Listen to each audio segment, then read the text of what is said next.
Hello, my name is Sylvia Tighe and I'm the Deputy Head at Watford Grammar School for Girls.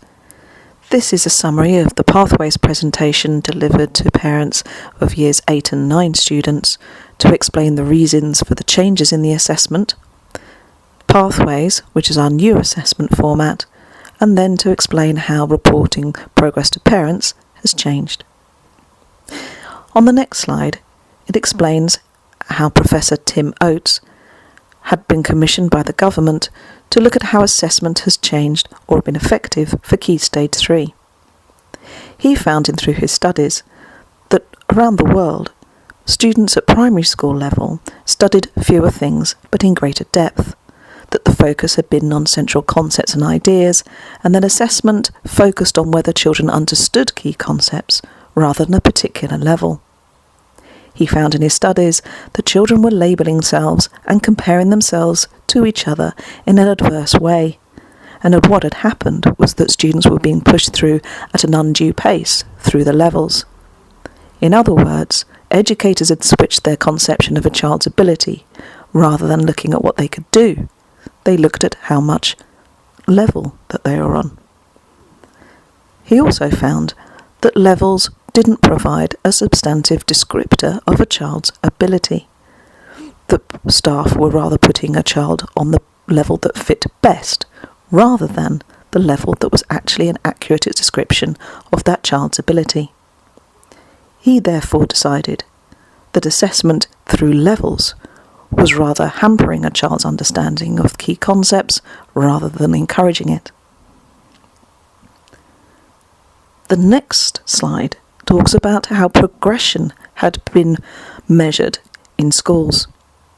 As you can see, first of all, in Key Stage 2, primary school had given students a level from a 6 downwards.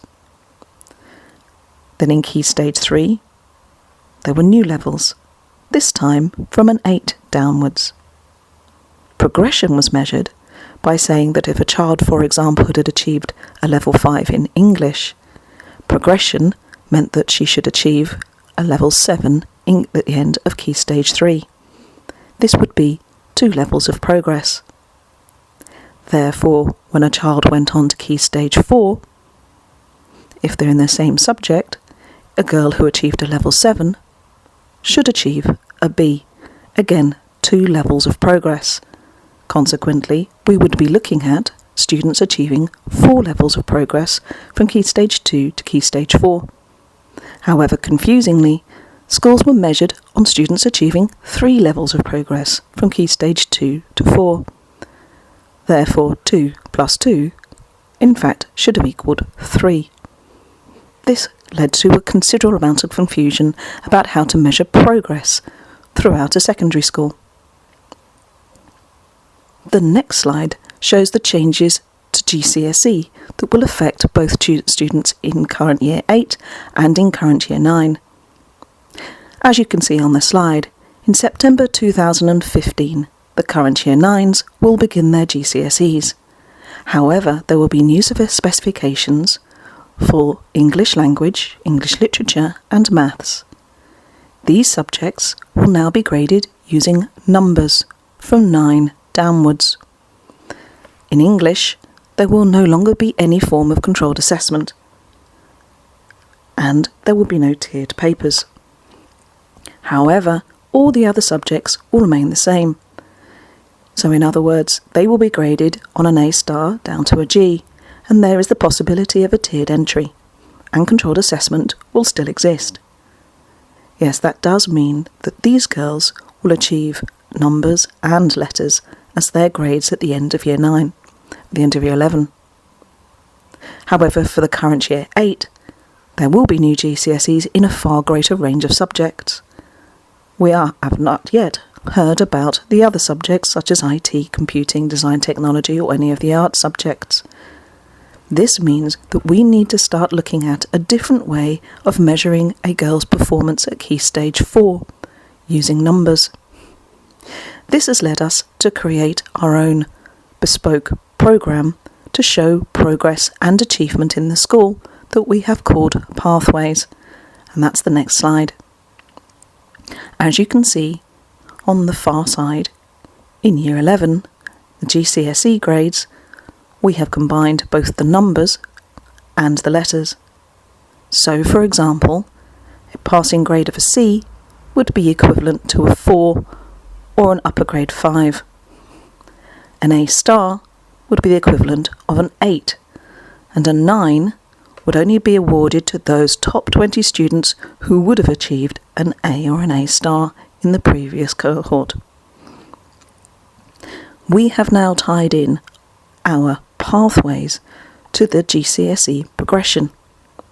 So the next slide shows us, in a pictorial manner, that a student is actually destined to achieve GCSEs. This is the end of her compulsory education in the school. But just like a mountain range, a girl will have peaks of ability. In other words, in some subjects, she might be able to achieve a far greater 9, whereas in others maybe an 8 or a 7 or a 6. But whatever it is, the destination is the peak of the mountain. And as we continue this theme in the next slide, Life as a Journey, we still envisage the GCSE is the peak of the mountain, but if a child starts in Year 7, they must climb a mountain path to achieve it. In other words, they have to climb upwards. So as we go back to the next slide of the pathway, you can see that if a child is on a pathway 5 and they continue to increase and progress, and then she stays on a pathway, she can then achieve a C or a low B or a 5. If a child is on a pathway 7 in Year 7 and she continues to make progress, then she can achieve a level 7 at the end of Year 11. The next slide shows you the range of information that we will use to place your daughter on a pathway. We do have external data that's available to us, such as prior performance in a key stage, or CATs that were taken in Year 7. However, increasingly, these will be less useful to us, and in fact far more useful to assess which pathway your daughter is most likely to be placed upon are the internal assessments that take place. From the Year 7 and 8 exams, through to the quality of the classwork and homework, her work ethic, and our knowledge of your daughter. We will use this information then to place your daughter on a pathway from Year 7, and then we will reassess this in Year 8, and reassess it again in Year 9, and in Year 10, and in Year 11.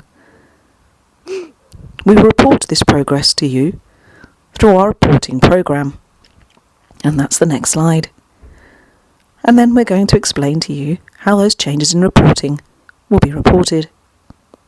So at the beginning of Year 8 or the beginning of Year 9, you will have a list of pathways for each of your children. Your daughters might be on different pathways for different subjects. Then, partway through the year, we report her progress to you. And we've changed the descriptors about this. So the next slide will show her progress descriptors themselves. We will continue to use the same colours, blue being a child moving towards the next pathway, a green, good progress on the pathway, an amber struggling to stay on the pathway, and a red to show it the risk of being moved down to a lower pathway. I'll explain these in turn. So as you can see on the next slide, good progress will be the most expected progress descriptor, a green. A green is good because it means your daughter is staying on track. And staying on track is considered to be good because she has been placed on the pathway, she continues to climb up the pathway and is making good progress. She is going to reach her destination. The next slide shows moving towards the next pathway, in other words, a blue. This allows for some students who will mature intellectually far greater than expected, or the level of effort she's making is so considerably greater than others, then she is making greater intellectual progress than expected. So students can move up pathways, although it's important to note that if a child's on a 9, it will be very difficult to her to move to another pathway because there is no 10. On the next slide, you can see we have shown that there is a possibility that girls might struggle to stay on a pathway.